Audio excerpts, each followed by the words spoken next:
before in the pre-interview when we were all kind of talking about episodic prospecting. I thought I'd just open us up with that because I think it's one of those things that if you've been doing this a long time, you get it, you see the impact.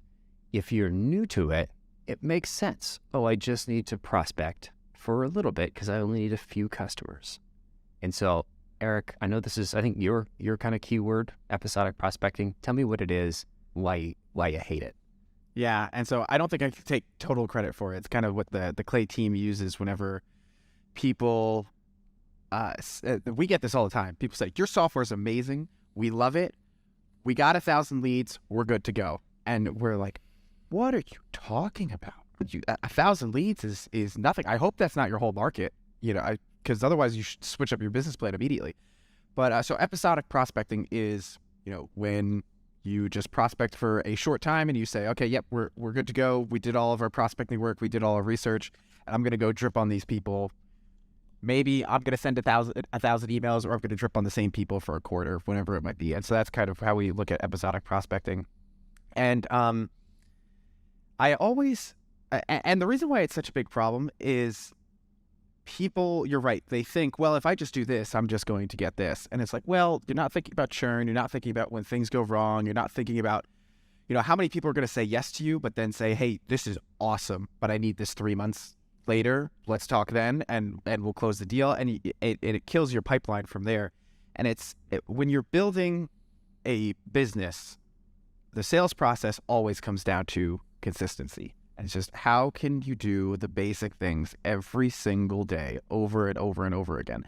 And prospecting is the top of that funnel. I think the classic book all of us read, besides Predictable Revenue, if you haven't already read Predictable Revenue, the first one that opened my mind to it was Fanatical Prospecting by Jeb Blunt.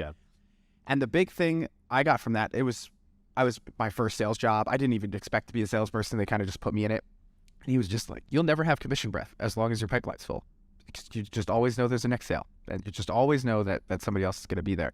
And, being able to just do that consistently and taking time for prospecting and doing all those things, because that's everyone's goal, is they want a predictable revenue pipeline, which, sometimes I put my fist in the air that you guys claimed that name because it's just a stupid book. Everybody wants predictable revenue. You guys laid claim to that name, and that's all awesome for you guys. And that's what outbound prospecting can truly bring you. LinkedIn, they change their algorithm immediately. SEO and ads, all of the conversion rates are going to go to zero eventually, or somebody else is going to take your keywords, or it's going to be impossible. We will never rank for some keywords that we would love to rank for.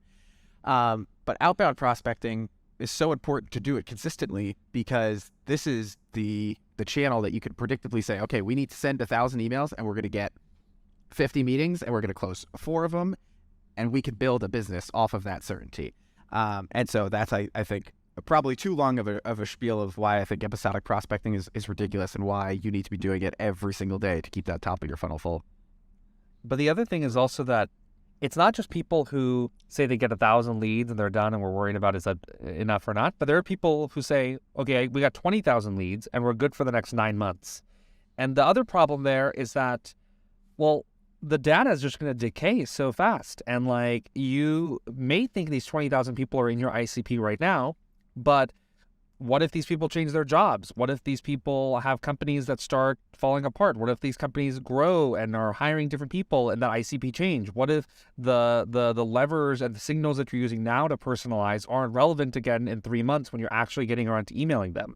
And so that also is it's like friendly fire almost. You might be sending emails that might not make sense in 3 months or 4 months or 5 months. And you need to keep that data fresh, and you need to be doing this on a much shorter, feedback loop.